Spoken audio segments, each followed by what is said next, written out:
Hoje a gente vai dar uma olhada na Taesa. Vamos analisar o balanço que saiu, a proposta de proventos e tentar entender o que vem pela frente para a empresa.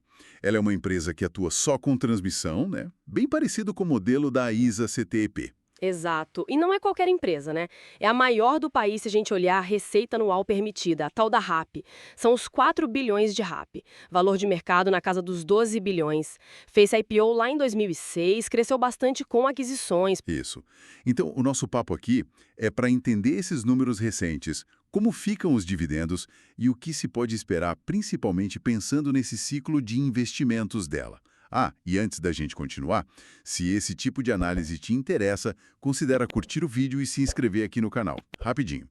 Bom, começando pelo básico, né? O setor de transmissão, ele tem características bem particulares. Tem sim. É um setor com regulação forte. O que, por um lado, dá previsibilidade. As receitas vêm de leilões, de aquisições ou quando fazem reforços e melhorias nas linhas. E os contratos são bem longos, tipo 30 anos. E o melhor, são reajustados pela inflação, IPCA ou IGPM, dependendo do contrato. E tem aquele ponto. O pagamento é pela disponibilidade da linha. Não importa se passou mais ou menos energia, sabe? O dinheiro entra. Isso tira o risco de demanda, o que é ótimo. Sim, é uma segurança a mais. E tem uma expectativa de muito investimento vindo por aí no setor, né? Algo entre 130 e 150 bilhões nos próximos 10 anos. É bastante coisa. Total, que considera tudo até o que está em construção, vai para 4,4 bilhões de reais. Mas a RAP, que está gerando caixa agora, operacional, sobe para 4 bilhões de reais, tá? A diferença são esses projetos que ainda não estão prontos. Ok. Agora, olhando os números do segundo trimestre, a receita líquida veio em 859 milhões de reais.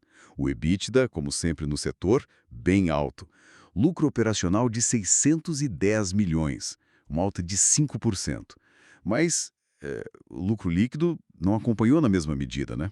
Ficou perto de 300 milhões, quase estável. O que aconteceu? Pois é, o que pesou foi o resultado financeiro.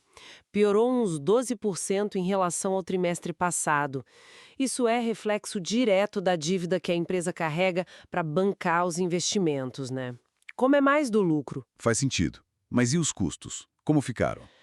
Nos custos a empresa foi bem. O PMSO, que junta pessoal, material, serviços, outros, ficou em 99 milhões de reais. Subiu um pouco no trimestre, 5,3%, mas se olhar o semestre, caiu 3%, ou seja, bem abaixo da inflação. Mostra que estão controlando bem essa parte. Isso é bom. Mas e a alavancagem? A dívida? Aí é o contraponto. A alavancagem continua alta, 4,1 vezes a dívida líquida pelo EBITDA. Claro que para uma empresa de transmissão, com receita previsível, esse nível é mais administrável, mas ainda assim é alto.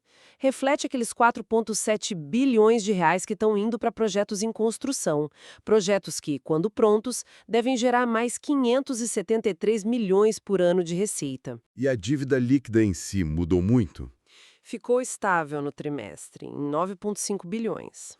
E esses investimentos foram pesados nos últimos anos, né? Desde 2016 foram quase 8 bilhões e acelerou bem depois de 2019.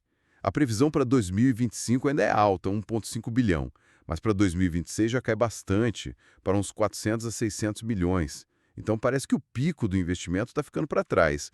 A partir do segundo semestre de 2026, a gente deve ver uma queda forte nisso, o que pode ajudar a empresa a reduzir a dívida, certo? Exatamente. A expectativa é essa de começar a desalavancar. E todo esse investimento impacta o lucro regulatório. É esse lucro que a Taesa usa como base para calcular os dividendos, os proventos. E ele cresceu bem pouquinho agora, só 1,8% no trimestre e menos de 1% no semestre. Ué, mas a receita não melhorou com o reajuste? Melhorou, sim. Só que o resultado financeiro, pior, por causa da dívida e também o aumento da depreciação e amortização dos ativos. Tudo isso meio que comeu o ganho da receita na hora de calcular esse lucro específico para dividendos. Entendi. E falando em dividendos, o que foi anunciado agora? Então, eles decidiram distribuir 100% desse lucro líquido regulatório, aqueles quase 300 milhões de reais.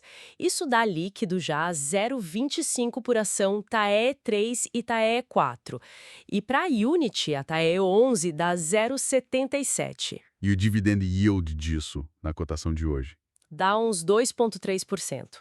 A data para ter direito é 18 de agosto e o pagamento ficou para 27 de novembro. A Taesa costuma pagar com que frequência? Geralmente são 4 vezes ao ano: abril, maio, agosto e novembro. É o padrão deles. Ok? E se a gente projetar isso para frente, se mantiverem essa política de 100% de payout? Bom, se mantiverem, o yield anualizado poderia chegar perto de 8,7%. Isso daria mais ou menos 2,90 por unit ao longo de um ano. Com base nisso, daria para estimar um preço teto ali perto dos R$ 35, mais ou menos. E hoje a Unity está a quanto? Uns 33, 34 reais? Por aí. É interessante que a cotação ficou muito tempo andando de lado, né? Perto dos R$ 30 por quase 5 anos. Talvez o mercado tivesse justamente pesando essa fase de investimento alto. Bom, agora com a perspectiva de gastar menos e começar a receber a receita dos projetos novos, pode ser que esteja começando uma fase melhor. Uma fase de colher os frutos, digamos assim. Pode ser interessante para quem pensa mais no longo prazo, tipo 2 a 5 anos. Certo. Então, para a gente amarrar as ideias, a receita da Taesa está crescendo, é previsível, ajudada pela inflação, isso é bom. O lucro ainda sente o peso da dívida alta por causa dos investimentos, mas, por outro lado, os custos operacionais estão controlados. E o principal, o ciclo forte de investimento parece estar acabando, o que abre a porta para reduzir a dívida a partir de 2026. Exato. E os proventos continuam seguindo a política de distribuir 100% do lucro regulatório, com um potencial de yield que pode ficar interessante se essa política continuar e o lucro melhorar. Resumindo bem, é isso. E juntando tudo, né? Menos investimento, mais receita entrando dos projetos novos, isso pode sim gerar mais caixa lá na frente. E esse caixa pode virar mais dividendo ou pode acelerar a redução da dívida. A grande pergunta é, será que o preço da ação hoje já não reflete um pouco dessa virada que está se desenhando? O mercado antecipa, né? Ou essa desalavancagem que pode acontecer. Deixe um comentário aí embaixo com a sua opinião.